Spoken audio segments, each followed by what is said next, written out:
पिला माने वैद्यगणितर विभाज्य सूत्र पढ़िबा श्रेणी पंचम वैद्यगणित कोन पढ़िबा वैद्यगणित रे जे कोनोसी मौलिक संख्या द्वारा विभाज्यता परीक्षा पय प्रथमे आमे मूल संख्यार सहायता देबा कोन देबा आमे मूल संख्या कोन जोटा आमे इंग्लिश रे की नंबर बोली कहू मूल संख्या प्रत्येक मौलिक संख्यार आमे केमिति भाबरे गोटे मूल संख्या बाहर करबा से विषय कथा कहू प्रथमे 325 हरण 7 ए जो 7 का को संख्या बिला माने गोटे मौलिक संख्या हम कहछि जे वैद्यगणित रे जे कोनोसी मौलिक संख्या द्वारा यदि विभाज्यता पई हमें विभाजित करबा प्रथमे से जो संख्यार हमें कोन बाहर करबा मूल नंबर बाहर करबा की नंबर बाहर करबा ते प्रथमे हमें जे 325 हरण 7 ए 7 रो प्रथमे गोटे की नंबर बाहर करबा कोन बाहर करी हमें की नंबर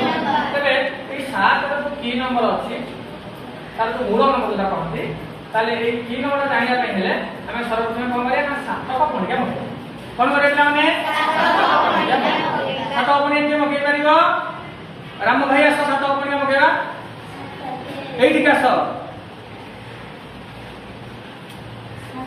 एठी फिराओ मगर 7 के 7 7 गुणे 14 7 3 की 21 7 चौ 28 7 पंचा 35 7 सौ 42 7 सता हमें पाइले एठी 7 गुणन 7 रे समान 59 पाइले खाइले 7 सता हमें 59 तो 7 का पणकिया मगेई छाड़िबा तार एकक घर न पढ़िबा पर्यंत एक घरे न पढ़िबा पर्यंत हमें सेही संख्या को गुणी छाड़ी बुझिला 7 सता 59 हमें पाइले ए जो संख्या हमें पाइले तार जो वामपट संख्या तार जो वामपट संख्या से उक्त संख्या में कम ना 1 बदल करबा अतः कोन हबो 4 रे 1 बदल के देजो पिला माने 5 एबे बुझिला 5 का केमिति पाइले 7 रो की नंबर ताले केते पिला माने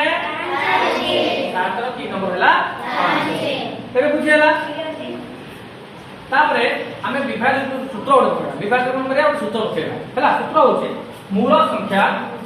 प्रथमे समस्त लिखि देबा पिला माने सूत्रटा लिखि देबा दिए खाता बाहर कर कि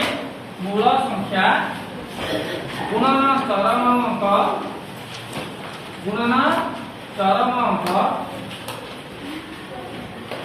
प्लस निखिल अंक मान द्वारा गठित संख्या प्लस निखिल अंक मान द्वारा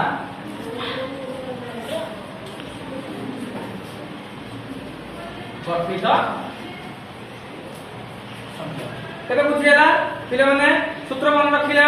के सूत्र मन रखि पालानी प्रथमे मूल संख्या गुणन चरम अंक तापर निखिल अंक मान द्वारा कोन गठित संख्या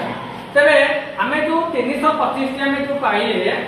बुझियला पिले माने 325 जो पाइले प्रथमे हमें कोन माने पिले माने मूल संख्या कोटा पे पाइले हमें मूल संख्या केते पाइले मूल संख्या ला 5 हमें 5 मूल संख्या तले देखले 5 गुण चरम अंक केते अछि पिला माने गोटे निखिल अंक अछि आ गोटे चरम अंक अछि तले चरम अंक पिला माने ए जो 325 अछि ए 325 रे चरम अंक सदा बेले मन रखिबा एक घटे सदा बेले को अंक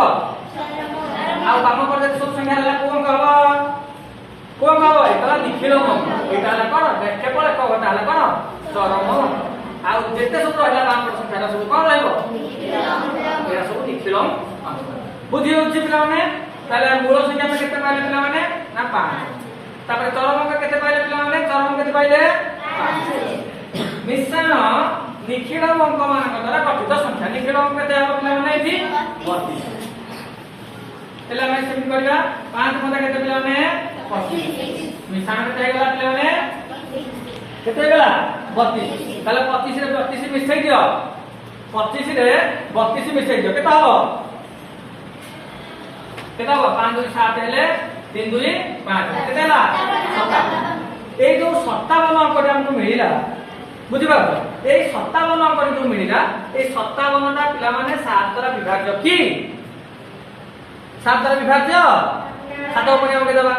7 को पणिया मगे 7 का 56 7 नुआ 63 दिए जाउ ताला हमें 57 पणिया फुटारे पड़लानी तेनु करी जेहेतु एटा 7 द्वारा विभाज्य होला नाही तो 325 हरण 7 तेनु करी उक्त संख्याटी मध्ये 325 संख्याटी मध्ये 7 द्वारा विभाज्य होई परिबो नाही बुझी पाउछ ना के बुझी पाले का बुझा रहला तबे बुझेला जे 325 हरण 7 उक्त संख्याटी 7 द्वारा विभाज्य की हमें जो देखितली विभाग सूत्र माध्यम रे ताले विभाग सूत्र माध्यम केते सब अंक कले एई होई भाबरे हला सेठी उक्त संख्याटी 7 द्वारा विभाज्य होई परिबो नाही तबे क्लियर आज्ञा बुझी